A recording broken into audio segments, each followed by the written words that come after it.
personal stories or biographies over time, over long spans of time, might eventually become fables or myths or legend. This story is titled The Pig and His Bottled Beer. Ooh. On a stump in the forest sat a large pink pig with a cute curly tail.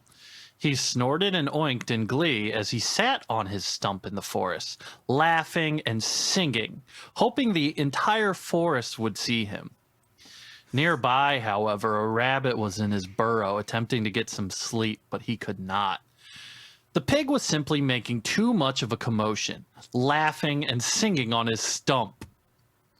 Begrudgingly, the rabbit exited his burrow to interrogate this happy pig. The pig did not even notice the rabbit. He was so enraptured by song and glee. "Excuse me," the rabbit said, "Mr. Pig?" The pig simply continued his song. That's when the rabbit noticed something strange. The pig appeared to be hoisting a small brown bottle in his front hooves and twirling it around. Bottled beer, if the beer is here, the pig will cheer, the pig sang. The rabbit poked the pig on his leg to get his attention. "Ah, what do you want? Don't you see I'm trying to enjoy my bottled beer here?" the pig yelled. "How are you enjoying it?" the rabbit asked. "The cap is still on. You aren't even drinking it. You're just waving it around and singing." "I'm going to drink it later," the pig said matter-of-factly. I just don't know why you're making such a display of your bottled beer when you haven't even tasted but a drop of it," the rabbit stated. "Listen, rabbit," the pig said. "I know what beer tastes like. I've had tons of beers, more beers than you would ever believe. If you even tried to drink the amount of beer that I drink on an average night, you'd throw up and die. I've been to like 7 parties. I pop that shit, suck that shit down like it's water for me because it is. And also, I don't even get drunk off of them anymore. I get so effing pumped when I go to see a beer because it makes me feel like the man to drink a beer. Anything can happen on a beer night." So many stories. You can meet girls and stuff, and they're more likely to do sexual things with you because they are also off beer, and they make more impulsive decisions because they are drinking beer, and it makes their decision making worse. And sometimes, sometimes their decision making gets so bad that they want to sleep with you. "Interesting," the rabbit said.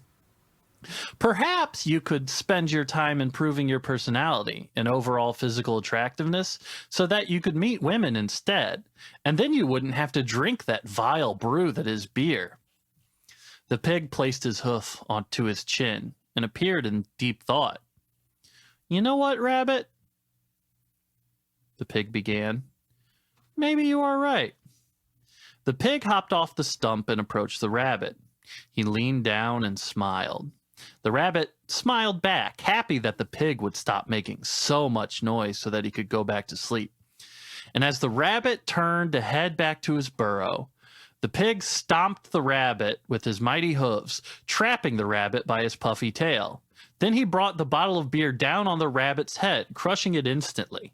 Then he stood up and laughed and laughed and laughed, and he laughed so hard that he threw up on the rabbit. Thinking that wasn't enough, the pig began also urinating on the dead rabbit, and it smelled like vitamins. After all that was taken care of, the pig began to sing, "Bottled beer, bottled beer."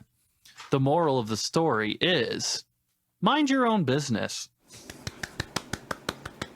Wow. Certainly the rabbit could have just, maybe tucked his big long ears into his ear holes and maybe ignored the whole thing. Classic Aesop fable. I'm craving a beer right now. Oh, Squeeno. Careful, it's only 3 a.m. I know. Squeeno always carries around that satchel full of them.